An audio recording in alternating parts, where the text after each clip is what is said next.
I think probably only the lazy or those who are not interested in anything at all haven't heard of a cryptocurrency like Bitcoin. I'll remind you that many call it digital gold. But it seems to me it's time to order a memorial service for this digital gold.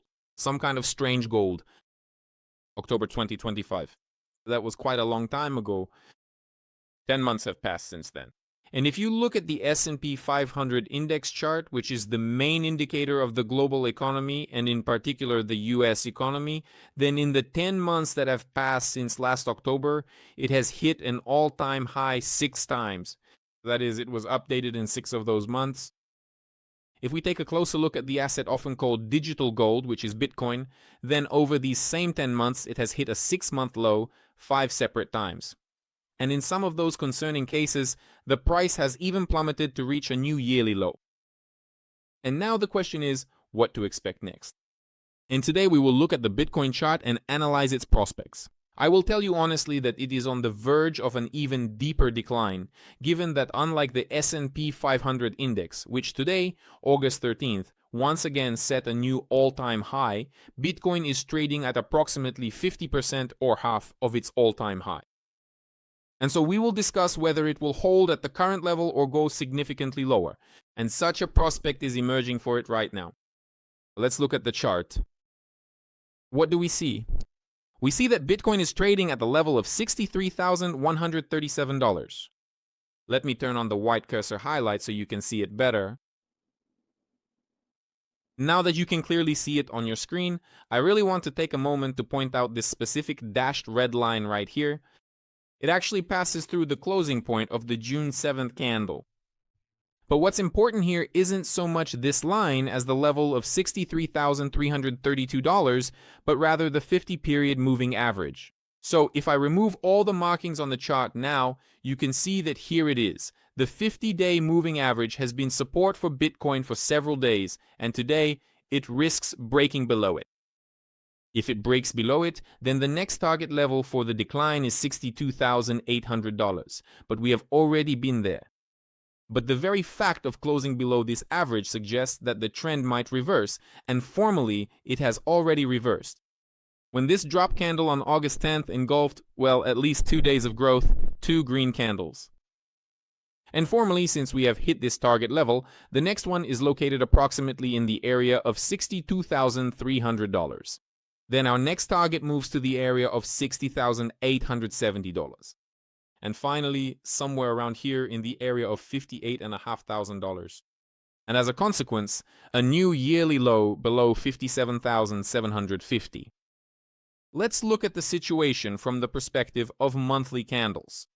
We have an extremely simple analysis, but what does it point to? It points to the fact that in June, the monthly Bitcoin candle effectively engulfed 3 months of growth because during those 3 months, starting from March and ending in May, monthly highs were being updated. So in this spot, the June candle engulfed 3 months of growth, closed below the 50-month moving average, and thereby indicated that we are entering a new cycle of decline towards most likely the 100-month moving average. And that is already in the area of $41,000. Yes, we are encouraged by the July candle, which, after all, brought us back above the 50-month moving average. But until the June candle is engulfed, we have no reason to talk about any kind of global reversal. There are chances for an upward move, but I showed you on the daily time frame that the situation is more bad than good.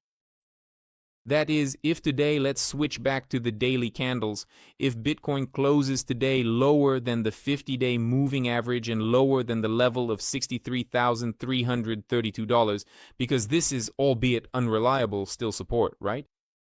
It is also located below the 50-day moving average, so in that case, well, we are in for a deeper decline, at least to the area of the $62,300 level. And this is against the backdrop of the US stock market, which is hitting all-time highs.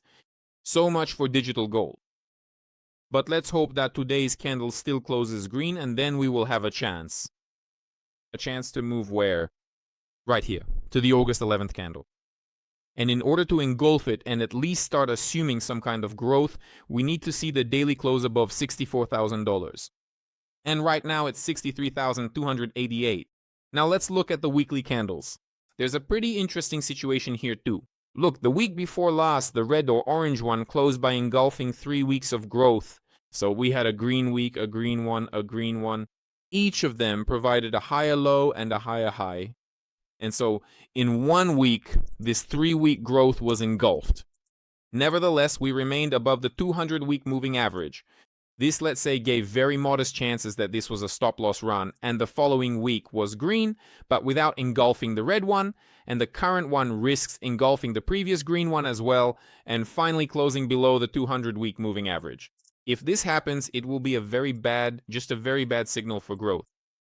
And it will point to a decline to the area of at least $59,500, because we were already in the middle of the green candle with the wick of the July 6th candle. And as a consequence, a renewal of the annual low below the level of, say, 57,800, 57,700. That's the story. Accordingly, we return again to the daily candles. And what are we saying? We are saying the following. If Bitcoin closes today below the 50-day moving average, this is a very bad situation with the prospect of a decline, at least to the area of the $62,300 level, and potentially even below $58,000. If, however, we see that today's candle closes with a green body, then in that case, well, a microscopic chance for growth appears. And a more realistic chance will appear if we see a move without breaking the 50-day moving average and a daily close above $64,000. Then the path opens up to the level of $64,780, but that's too small.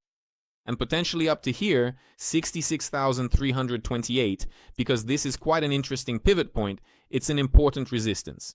Look, right here we had a growth limit after Bitcoin fell to the area of $60,000 in June, or maybe not even 60, but 59 something. There was a reversal here, then a new low. We retested this level, and if we return to it again, there's a high chance we'll go higher. How much higher? To the area of $69,000 to $74,000. But right now is the moment of truth. Right now, specifically today, we are watching the daily close. Subscribe to the channel, leave your comments. I will remind you that we did this review on the Quant Fury platform. Here you pay absolutely no commissions, no fees. I trade on Quant Fury and I recommend it to you. There are millions of financial instruments here. Cryptocurrencies, stocks, indices, ETFs, commodities, assets, and many others, including the Forex market. See you soon.